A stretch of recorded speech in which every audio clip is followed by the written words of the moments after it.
Bueno, entonces iniciamos con los parásitos protozoos que se transmiten a través del consumo de agua. ¿Sí? Ya ahora les voy a hacer otro esquemita aquí más adelante, que se transmiten a través del consumo del agua o por alimentos, ¿sí? que se contaminan por el uso de esta agua contaminada. Esto es el consumo de frutas, verduras, legumbres, ensaladas que son que son regadas con agua de ríos contaminados que contienen formas quísticas o, o consumo de, de agua, de frutas, verduras que son lavadas con agua que están contaminadas con estas formas de resistencia.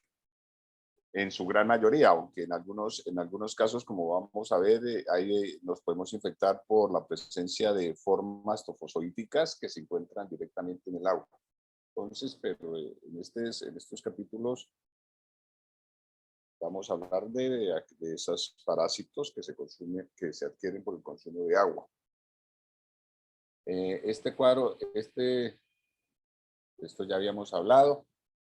Los mecanismos de infección. Entonces les decía, el hombre se puede infectar por formas patógenas, formas de resistencia o que son generalmente las formas infecciosas que se encuentran en el agua. ¿No?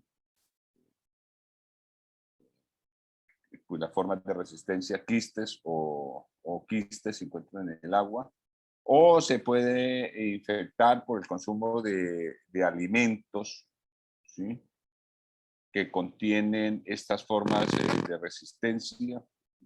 Casi siempre estos alimentos, como les decía la diapositiva anterior, estos alimentos se contaminan porque se utiliza agua, digamos frutas que son regadas con aguas de riego que provienen de ríos. Es casi seguro que todas esas fresas que nosotros estas fresas o duraznos que nosotros consumimos, que vienen de Pamplona y que son regadas con aguas del río Pamplonita, es casi seguro que vienen contaminadas, no solamente de estructuras biológicas, sino también de estructuras químicas, ¿no? De metales pesados y todo esto. O alimentos que utilizaron algunos vectores mecánicos, como les decía en la clase anterior, y que arrastraron en sus patas o en su abdomen restos de materia fecal que contienen formas de resistencia y llegaron al alimento. Esas son las dos formas más importantes los dos mecanismos más importantes de infección, ¿no? De podernos infectar de estos parásitos. Existen otros que no están asociados, pero pues tengo este cuadro y lo relaciono ahí.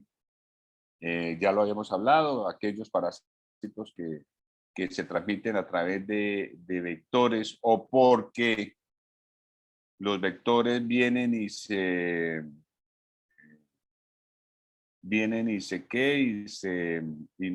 alimentan. Estamos hablando de ectoparásitos, se alimentan, entonces al alimentarse están inoculando formas parásitas, formas de parásito. O estos a través de huéspedes intermediarios,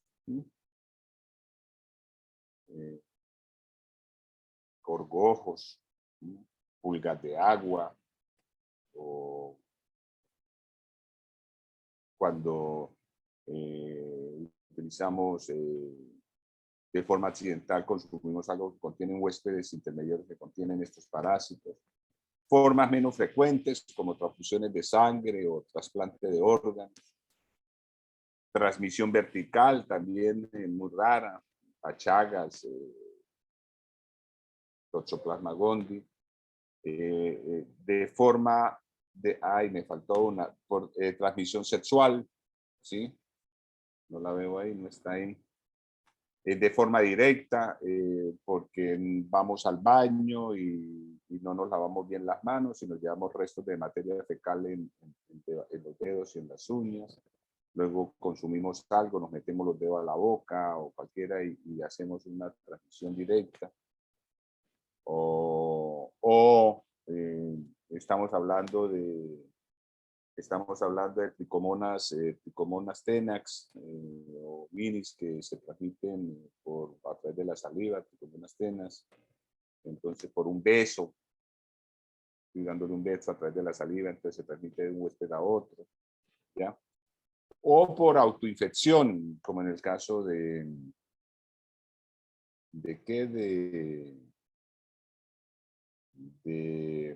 toxoplasma, o como en el caso de Cryptosporidium, o como en el caso de Isospora, ¿no? Entonces, esos son los mecanismos de... Esperen, y arreglo, que me faltó una aquí, que es de transmisión sexual, no la veo.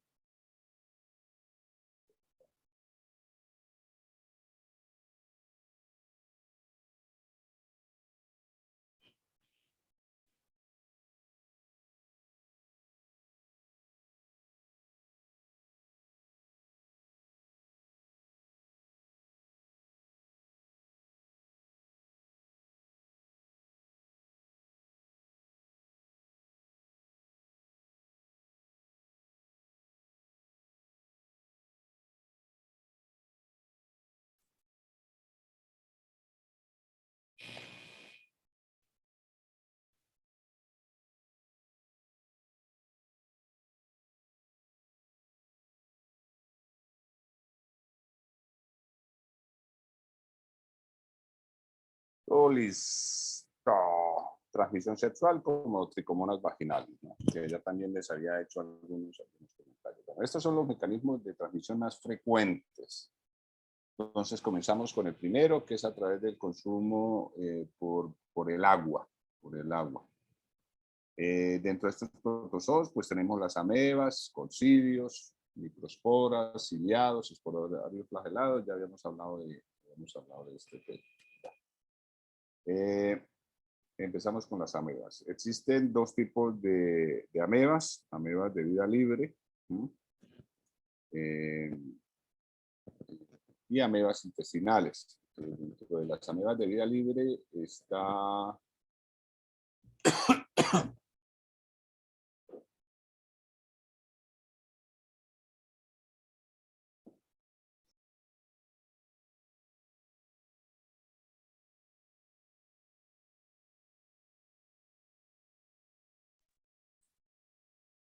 A ver, ¿por qué? Entonces, dentro de las amebas de vida libre, pues está Naeglaria fowleri, Acanthamoeba, Alamutio armanela. Estas son amebas poco conocidas, muy poco estudiadas. Realmente el diagnóstico se vuelve un poquito complejo, el diagnóstico de la enfermedad como tal. Son muchos, en muchos casos, para poderlas determinar tiene que ser por patología, tener un diagnóstico acertado. Entonces puede ser difícil el diagnóstico y muchas veces pasan desapercibidas, pero son muy frecuentes. La presencia de las amebas de vida libre en lagos y lagunas, hasta en piscinas se han encontrado, en aguas de consumo, en aires acondicionados. Las transmisiones son muy frecuentes, pero como les digo, muy poco estudiadas. No las estudian mucho, y muchas personas que se mueren, que no se supieron de qué, pudieron tener alguna relación a este tipo de ameba.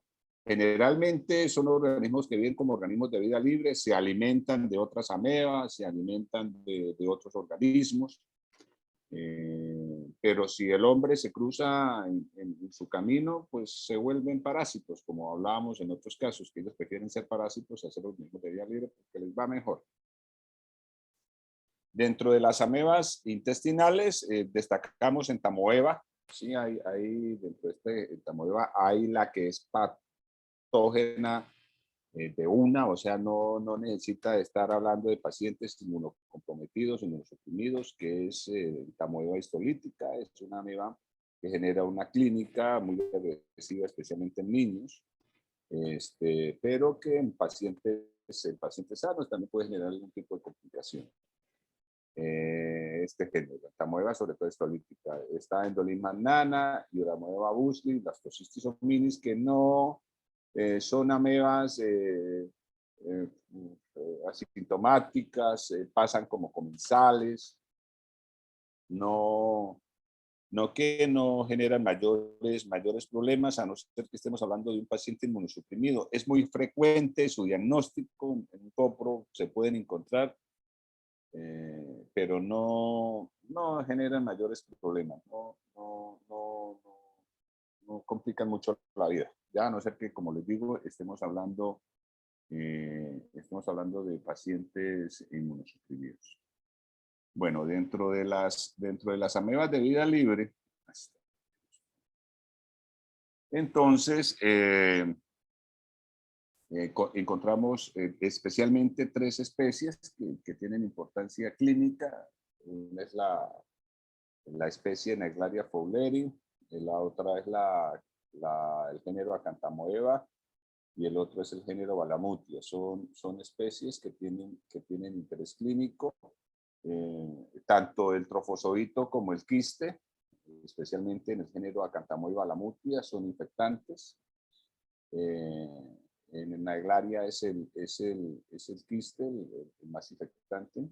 Y el trofozoito es la forma invasiva, es la forma que hace daño, la forma que se alimenta, pues con complicaciones, porque es que generalmente esta forma invasiva afecta mucho el sistema nervioso central. Entonces trae complicaciones de interés. Y Naeglaria al punto de que 72 horas después de aparecer los síntomas, que los síntomas pueden aparecer a las 12 horas, 18 horas, 20 horas de haberse infectado, después de aparecer los síntomas, esas 72 horas pues varían, ¿no? Pueden ser más, pueden ser menos, dependiendo del estado del huésped, puede producir la muerte. Naeglaria afecta a organismos huéspedes inmunocompetentes, personas sanas, personas jóvenes, niños. Y como les decía, puede producir la muerte. No necesita el paciente estar inmunosuprimido, inmunocomprometido.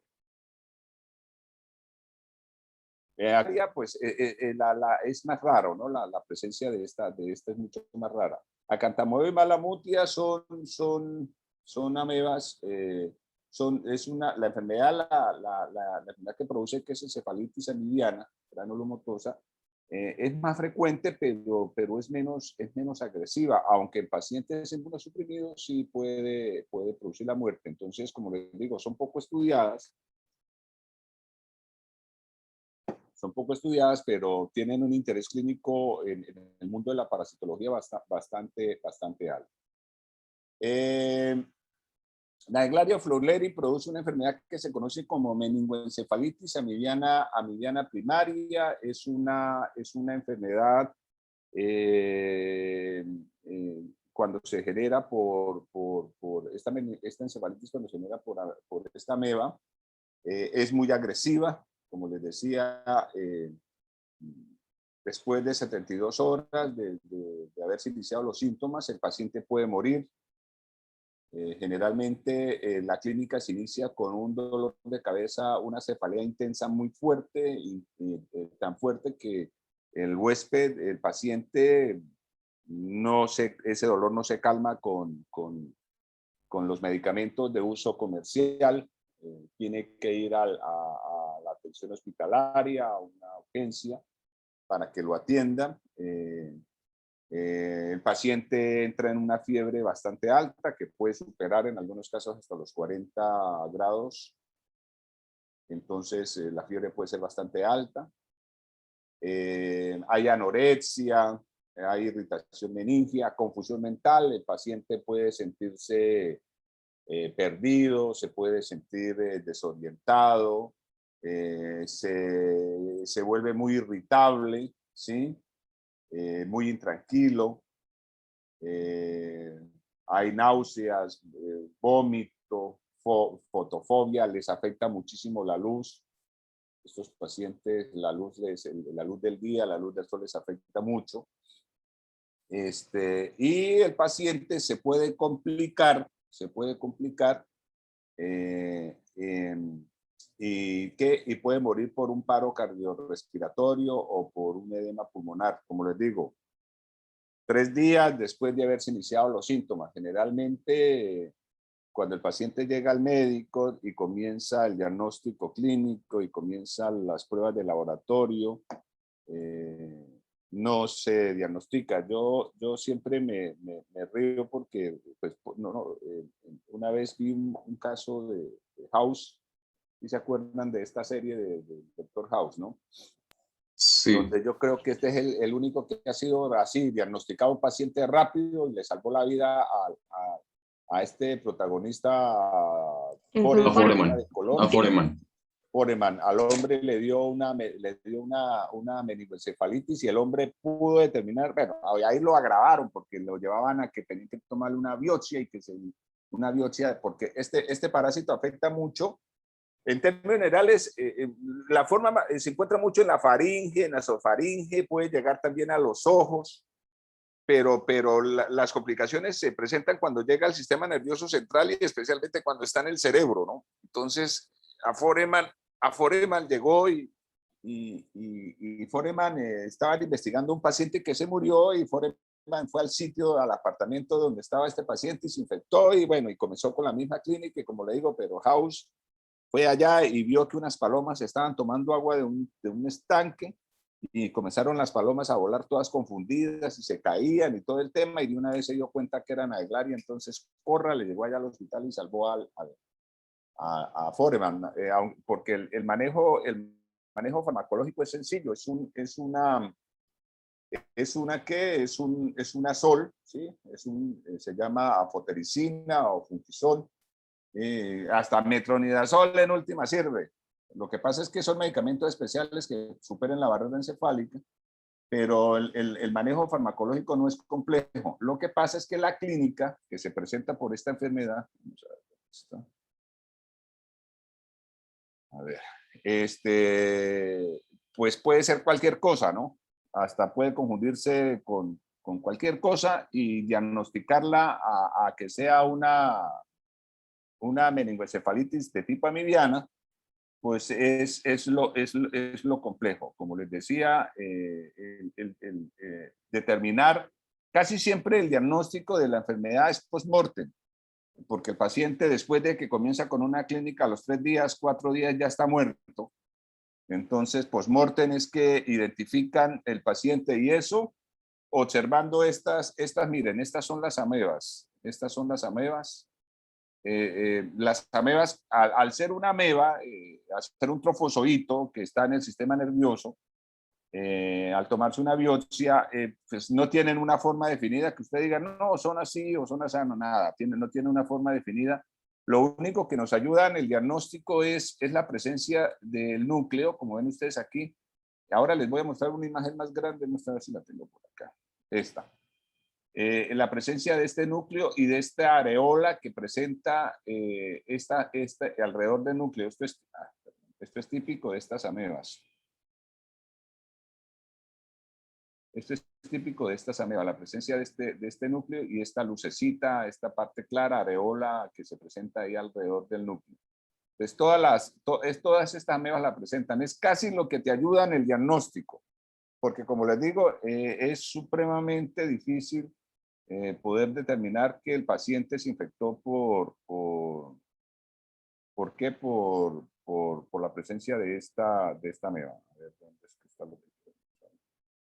Bueno, entonces ya les comentaba, generalmente el paciente muere por un paro cardiorrespiratorio o por un edema pulmonar. Eso es muy rápido, eso no da no da tiempo.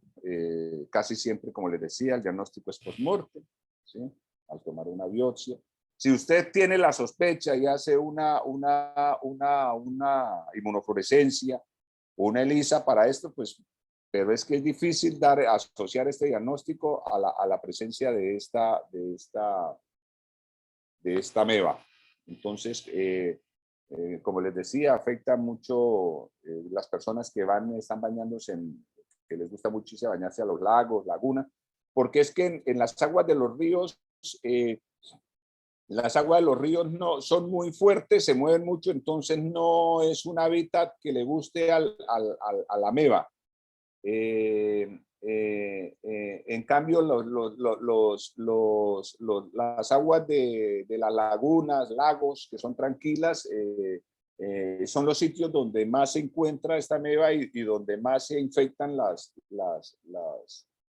personas. Se han encontrado, como les digo, resisten hasta el cloro de las piscinas, se han encontrado hasta en piscinas, o sea que la forma de resistencia es de mucho cuidado. Meningoencefalitis amillana primaria por Naegleria fowleri. Bueno. Y la otra es encefalitis amillana granulomatosa, que esta no es tan agresiva, realmente tiene complicaciones clínicas graves en pacientes inmunosuprimidos. La diferencia es que dentro del hallazgo, estas amebas, pues nos podemos infectar en lagos, lagunas, pacientes en algunos casos que han infectado con acantamoeba, que se puede transmitir a través del aire acondicionado. Estando yo haciendo mis estudios de doctorado, a mi profesor le llegó varios casos, no de personas que fallecieron por el tema, sino que se enfermaron. Yo no tuve nada que ver con el estudio, solamente lo escuché una vez en el laboratorio él hablándonos del caso de pacientes que se infectaron regálame un minuto, por favor. De pacientes que se infectaron por esta ameba. Comenzaron a hacer los estudios de diagnóstico y no encontraban. Todas las personas eran de diferentes sitios, eran personas de diferentes lugares, de una ciudad que se llama Castellón, que es de la Comunidad Valenciana, hasta que pudieron determinar, después del estudio epidemiológico intenso que hicieron, que todas las personas habían ido a un edificio y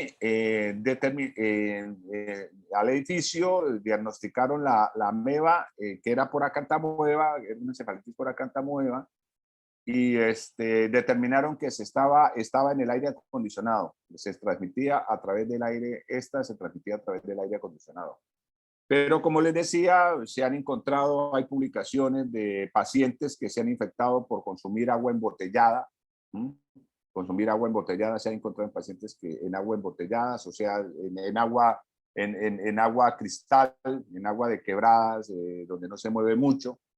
Esta sí no necesita estar en aguas muy quietas, en aguas muy tranquilas. Entonces, los pacientes, los mecanismos de infección son mucho más amplios y más variados que las otras amebas. No son, como les decía, no son tan agresivas. Dentro de la clínica, muy parecida tiene algunas consideraciones, sobre todo cuando hablamos de Naegleria, pero dentro de la clínica hay una afectación que tiene interés, sobre todo en personas adultas, y es que el parásito, bueno, puede llegar al sistema nervioso, puede estar al sistema nervioso central, por vía hematógena, puede llegar allá al sistema nervioso central, puede llegar a los ojos, puede llegar a los ojos. Entonces ya en los ojos comienzan a presentarse complicaciones, porque la forma trofosodítica apenas detecta la presencia de las células del sistema inmunológico o las células del sistema o el uso de medicamentos para el control. Esta ameba se enquista rápidamente, se enquista de una forma muy rápida, y se enquista y permanece enquistada ahí, y entonces comienza lo que hablamos de inmunopatología, comienza este quiste a agrandarse y comienza a dañar la retina, comienza a dañar la córnea, y entonces va a producir mucho más daño el quiste que el mismo daño que pudiera producir el trofosodito. Generalmente, pues igual que en el otro, hay cefalea, lo mismo, irritación, confusión mental, irritabilidad, vértigo, somnolencia. Este, pueden presentarse de la misma irritabilidad, puede haber alucinaciones, este, pérdida de la capacidad de expresión. Las personas no pueden hablar bien, no pueden escribir. Depende de la parte, sobre todo cuando llegan al cerebro, de dónde se ubique la ameba, dónde se enquiste, dónde comience a crecer, dónde comience a hacer daño. Entonces, dependiendo del sitio donde se ubique en el cerebro, pues la clínica puede variar. Como les decía yo, es bastante, puede variar bastante. Esperen un momento, porque tengo una...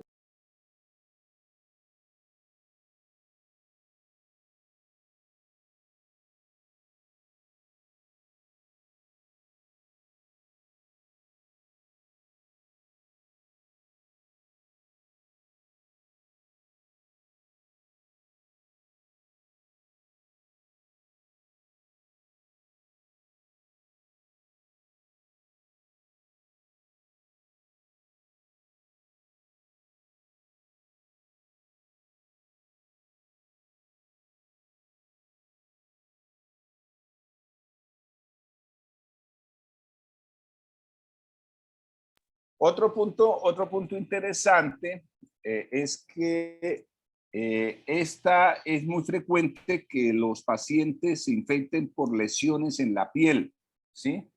Puede atravesar por lesiones en la piel. Estando también allá fue un caso bastante interesante de dos amigos que estaban viendo un partido de estos famosos partidos de Barça Madrid, y se van a verlos a un bar, se ponen a tomar cerveza y discutieron y salieron a discutir afuera del bar, y esa noche había llovido, habían charcos de agua y sonó mucho el caso de que los dos se agarraron a darse, se generaron lesiones en la boca y en la piel, y se infectaron la vía de entrada fue a través de lesiones en la piel.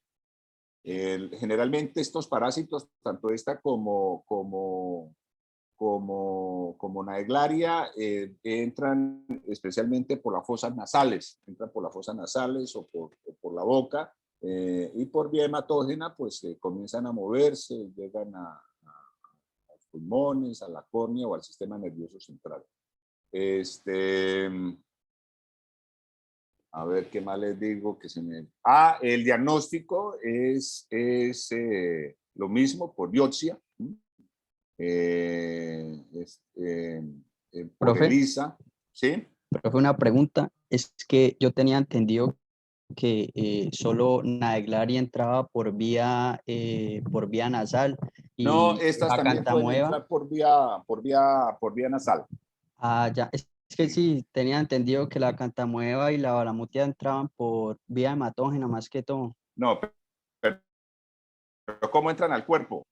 ¿Cómo llega, Sí, cómo pero llega que llegaban, que entraban al sistema, al sistema nervioso central por vía hemática, que era, o sea, la predilección de estas dos últimas amebas eran por vía hemática, y de la primera es por, No, si entraban por la lámina criosa del etmoides y no, no, alveolar. esta también. Hay varios estudios que han correlacionado la vía de entrada. Es más, por aquí debo tener alguna, espérense a ver si hay un dibujo acá.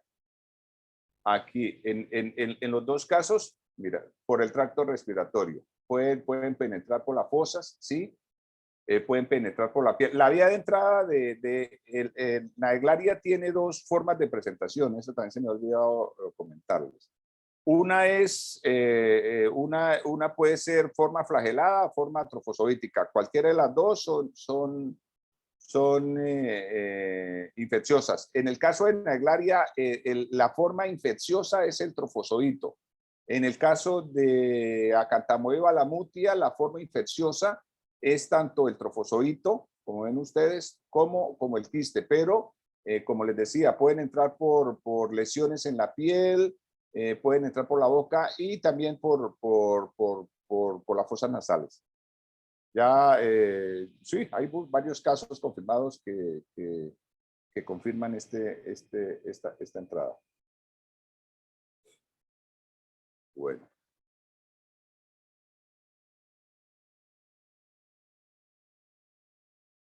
Bueno, tratamiento, como les decía, fotericina para naeglaria y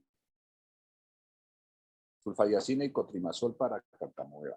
Les decía a ella, realmente el diagnóstico es bastante complejo, porque casi siempre el diagnóstico es por biopsia y confirmarla en tejido. Entonces se complica. A veces cuando es el oftalmólogo, el optómetra que lo puedo ver a través de oftalmólogo, ¿no? Siempre me confundo con ese término. Puede ver los quistes, las estructuras enquistadas en la córnea, en la retina. Ahí no se puede hacer nada, realmente el manejo farmacológico no se presenta en estos casos. Es de difícil diagnóstico esta enfermedad, muy poco estudiada. Bueno. Amebas parásitas. Ya entrando en otro grupo, entonces ya no las de vida libre, sino las parásitas como tal, entonces tenemos entamoeba histolítica. Y no parásitas tenemos a Entamoeba coli, Poletki, Harmani, Bushli y Endolimas nana. Son no parásitas comensales, pero ahí lo coloco, oportunistas, que si las condiciones del huésped cambian, si las condiciones del huésped pasa a ser un paciente inmunosuprimido o inmunocomprometido, porque yo tengo un caso propio. Yo realicé un estudio hicimos un estudio en Pamplona, en varios colegios, y encontré un paciente que tenía coli. Este paciente era mi hijo, él estudiaba en un colegio en Pamplona que se llamaba Cambridge, creo que se llamaba. Esta ameba, el mecanismo de infección es por el consumo de agua. Pues yo sí noté que Juan Sebastián tenía esos días se la pasaba con muchos cólicos, mucha diarrea, le alcanzó a dar fiebre y todo. Y estábamos haciendo el estudio, entonces, pero pues estaba uno de los estudiantes revisando las muestras, entonces me llamó para que mirara la muestra y yo dije, uy, este paciente tiene mucho coli, pero demasiado coli. Entonces, cuando le dije yo, por favor, ¿de dónde es este paciente? Entonces me dijo, es del Cambridge. Entonces yo dije, pero en el Cambridge, en teoría, pues eso es, los estudiantes son de estrato 4, toman agua embotellada o agua hervida, todo el tema. Entonces yo dije, ¿quién es? Dame el nombre. Cuando me dicen Juan Sebastián Pérez, yo, ¿cómo así que Juan Sebastián Pérez? Entonces yo cogí la muestra, yo la repetí, la procesé nuevamente, porque yo dije, pero es que él en mi casa toma siempre agua embotellada, él nunca toma agua de la llave, nunca le he permitido tomar agua de la llave porque siempre desconfío del tratamiento de estas aguas. Entonces me fui para el colegio y fui a hablar con el director del colegio, pues para preguntarle, porque ese era el único otro sitio donde él podía tomar agua. Y me dijo, sí, Doc, es que nosotros aquí teníamos un filtro, pero el filtro se dañó hace meses, entonces estaban tomando agua. Entonces me fui y tomé la muestra y claro, encontré todas esas pruebas con Entamoeba coli, pero en cantidades altísimas.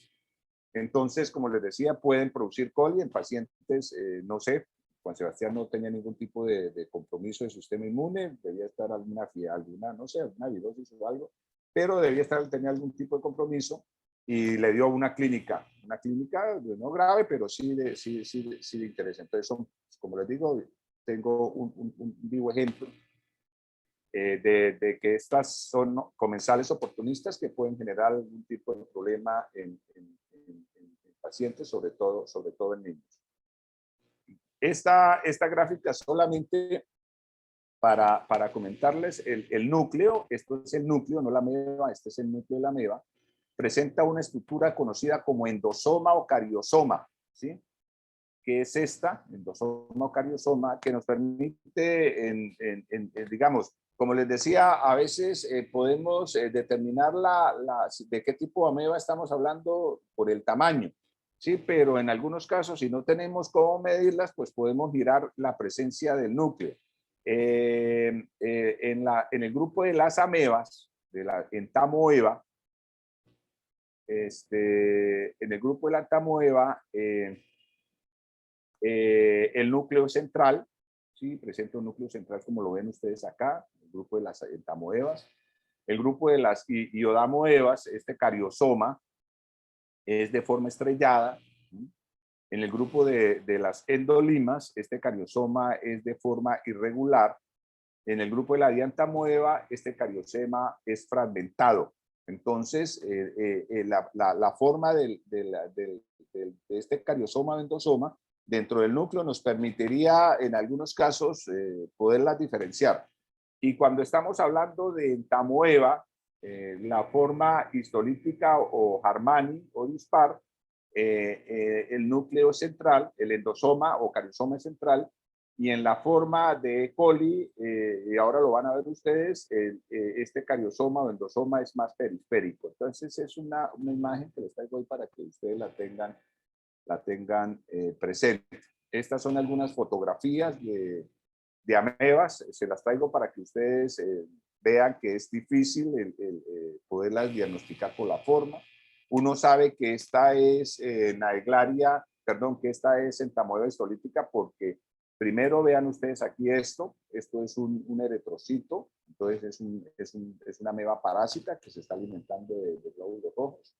Y vean ustedes aquí el endosoma, cariosoma, este es el núcleo y este es completamente central. Las amebas son muy granuladas, como ustedes tienen mucha pigmentación, pero este núcleo pues, nos ayuda a determinar esto. Estas son algunas otras fotografías de Iodamoeba. Este es un quiste de Iodamoeba busli que tiene una característica especial, tanto en la forma quística como la forma trofozoítica tienen una gran vacuola. Si ven ustedes esta vacuola grandísima, esto es típico esta vacuola es típica de este género. Y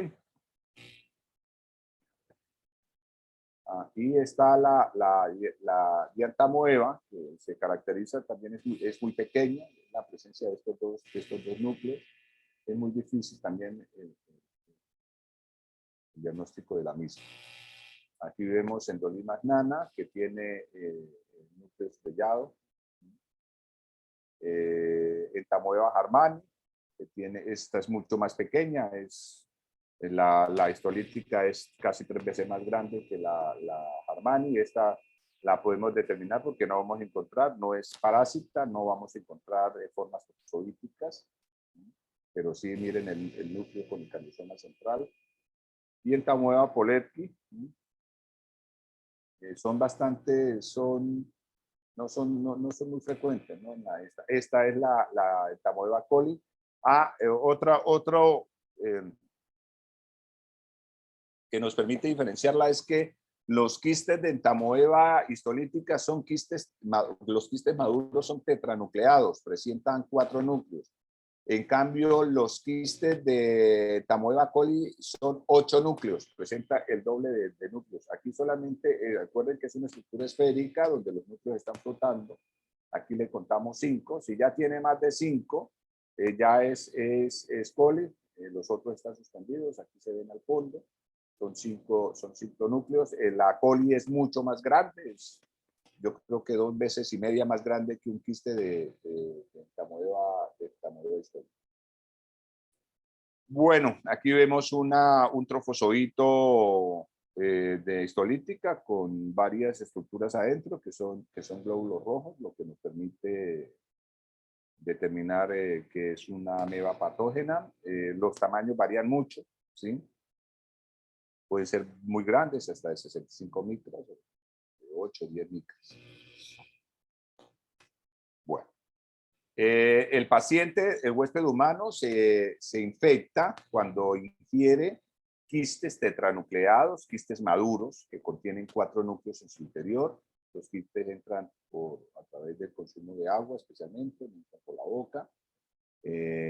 Cuando llegan al núcleo, por diferencias de pH, comienzan a fragmentarse, y ya en el intestino grueso, en el intestino delgado, perdón, se abre este núcleo, y de cada núcleo, perdón, este quiste, hay un desenquistamiento de cada quiste que se abre. Sale cada núcleo que lleva consigo restos de ese citoplasma y va a dar origen a 4 trofozoitos. De cada quiste se originan 4 trofozoitos que rápidamente entran en un proceso de fisión binaria, que es el mecanismo de reproducción que utilizan estos parásitos, estos trofozoitos, y se originan 2. Por lo tanto, en teoría, por cada quiste de histolítica se van a originar 8 trofozoitos. Entonces, estos generalmente su sitio es el intestino, ¿sí? Se encuentran en el intestino delgado, intestino grueso, pero cuando las cargas son muy altas, cargas muy altas porque o estamos continuamente infectándonos o porque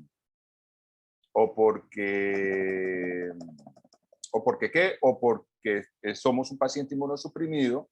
Estas formas invasivas atraviesan las paredes intestinales, especialmente del colon, por vía hematógena, y comienzan a moverse y pueden llegar al hígado, al pulmón, especialmente al pulmón, al corazón.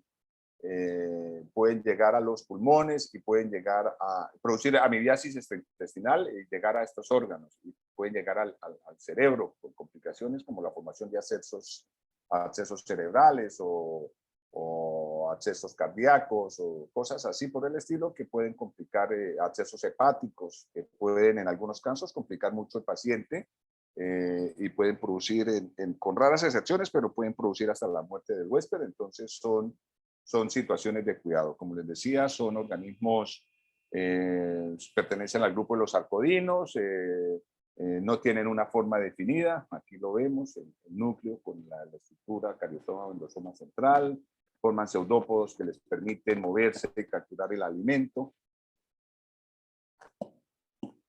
Bueno, tienen la forma vegetativa, es trofozoito, la forma quística es la forma de resistencia sin quiste. Bueno. La entamoeba histolítica es una estructura que, como les decía, puede medir hasta 65 micras. Se alimenta de tejidos, especialmente, se alimenta de eritrocitos, también puede alimentarse de otras bacterias, que se encuentran en el nicho donde se localizan. Pero pues especialmente los eritrocitos es de lo que más se nutren, es de lo que más se nutre. Cuando el trofozoito llega al intestino delgado, como les decía, se produce el desenquistamiento, esto ya se lo había explicado, cada núcleo se va con restos del citoplasma, que va a producir 4 estructuras que se conocen como metaquistes, y estos se reproducen nuevamente y van a formar 2 por cada, ya les había dicho, por cada trofozoito. Por cada quiste que ingiramos se van a formar 8 trofozoitos. Muchos de ellos se constituyen como formas invasivas que van a invadir los tejidos, y muchos de ellos eliminan esas vacuolas, generan una estructura quitinosa y se enquistan para formar la forma infecciosa que permanece en el intestino grueso. La clínica, pues como les decía, se inicia cuando el huésped ingiere estos quistes tetranucleados, cuando llegan al colon ya desenquistados, los trofozoitos comienzan a eliminar estas vacuolas y forman los prequistes y quistes que, como les decía yo, quistes inmaduros que permanecen ahí cuando la persona sale de forma involuntaria, cuando la persona defeca, salen al medio exterior. Bueno, dentro de las manifestaciones clínicas, entonces tenemos la forma sintomática y la forma sintomática. La forma sintomática es la más frecuente, no genera mayores problemas, no genera ninguna clínica, pasa desapercibida sin mayores problemas. Puede ser que se genere algún tipo de cólico y diarrea, pero pasa rápidamente sin mayores complicaciones. Esa es la amibiasis intestinal asintomática. Y ya tenemos la amibiasis intestinal sintomática, que ya es la que se complica, la que puede complicarse y producir colitis amibiana, que se presenta la colitis amibiana disentérica y la no disentérica. Esta amibiasis es muy frecuente en niños. En los niños genera muchas complicaciones, ¿sí? Ya la sintomática, las formas trofosfolíticas están invadiendo las paredes del colon, pueden comenzar a generar daño, pueden permanecer de 2 a 5 días hasta un año, como ven ustedes ahí. Dentro de la clínica pues está diarrea, dolores abdominales, que en los niños siempre va a haber dolor abdominal, ¿sí? Fiebre en algunos casos, presencia de sangre y moco, también en un alto porcentaje. Es casi siempre la amibiasis intestinal, la presencia de moco y sangre le puede a usted inducir que estamos hablando de una amibiasis intestinal, o generalmente también es muy frecuente en Yardias, como lo vamos a ver más adelante. Complicaciones, pues estas amebas comienzan a producir invaginaciones intestinales y perforaciones que se pueden complicar y pueden producir úlceras, ¿sí? Pueden producir úlceras que pueden complicar la salud del paciente. Entonces, cuando hablamos de ameba colitis amibiana disintérica, esta es muy frecuente en niños, ¿sí? Con mucha diarrea, muchos cólicos intestinales, hay mucha presencia de moco, con diarrea con moco y sangre, ya lo había dicho, pero aquí es más frecuente. Se presenta tenesmo rectal, atonía de los músculos perianales, y puede complicarse con una rectitis, y puede complicarse con prolapso del recto. Puede producir en algunos casos prolapso del recto, ya en este tipo de colitis, de amibiasis disentérica. Entonces, no es tan grave, puede pasar rápidamente. Realmente la complicación se presenta con la no disentérica, ¿sí? Que es una colitis ya crónica, que se caracteriza porque las deposiciones aumentan mucho, las diarreas son más frecuentes, el dolor abdominal es mucho más frecuente. Hay formación de úlceras que se necrotizan. La diarrea ya viene acompañada de sangre, ¿sí? Hay tenesmo rectal, fiebre, una complicación, a ver dónde está, la formación de una masa tumoral,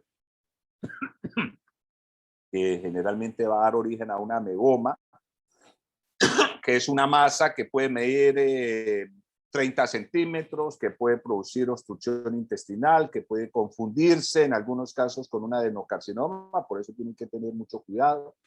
La apendicitis amibiana también es una de las complicaciones que se presentan por esta patología. Este ameboma, pues se constituye como una masa tumoral de un gran tamaño, que, como les decía, puede obstruir el intestino y puede confundirse con un adenocarcinoma. Estas úlceras pueden producir necrosis y dar origen a lo que se conoce como un megacolon tóxico. Por aquí veía yo, ¿dónde está?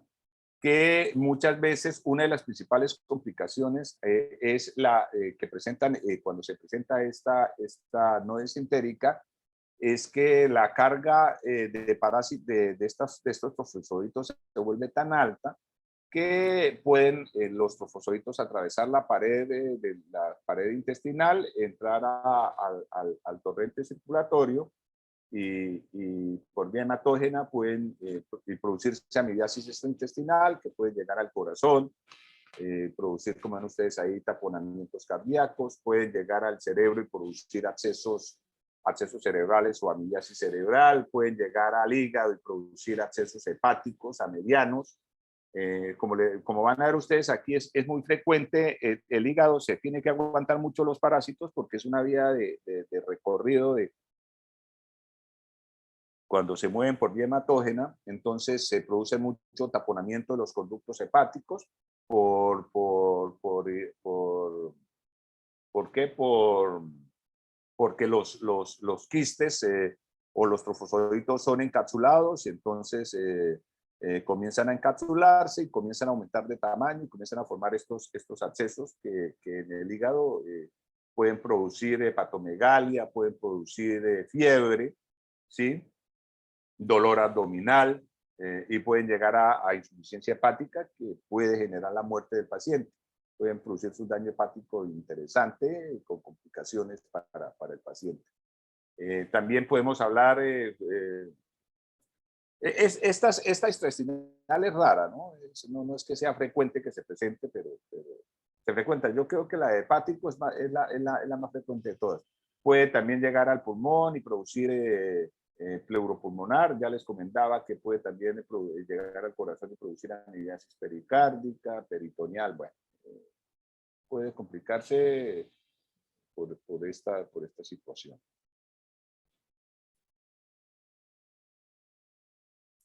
El manejo para la ameba es una metronidazol. Es el medicamento, todavía tiene el componente, el azol es el componente base para el manejo de la fórmula base para el manejo de casi de todos los protozoos. A lo que les decía. El paciente puede curarse sin ningún tipo de tratamiento o puede requerir tratamiento, sobre todo si estamos hablando de pacientes inmunosuprimidos. En pacientes inmunosuprimidos sí se complica un poquito el estado de salud del mismo. En pacientes inmunosuprimidos por la presencia de esta ameba, ¿no? El megacolon tóxico, la ameboma que les comentaba, que es también una de las complicaciones, y lo que les comentaba, la presencia de las amebas que pueden llegar a diferentes órganos y diseminarse por varios órganos debido a esto. Bueno, chicos, listo. Para la próxima vamos a arrancar con para la próxima clase. Ay, tengo pendiente la enviada del libro. ¿Qué fue lo que pasó? Que no pudieron. Alexander, ¿tú lo pudiste bajar? No, doctor. Me permite acceder, pero como viene por capítulos, se desconfigura cuando cuando lo abro. Vale, déjame que yo también lo tengo comprimido en un solo documento. Voy a buscarlo y se los envío así. ¿Listo? Ahora en la nochecita, después de la clase de investigación, hago esa tareita. Gracias, doctor. Vale, Alex. Bueno, chicos, muchas gracias. En la próxima clase arrancamos con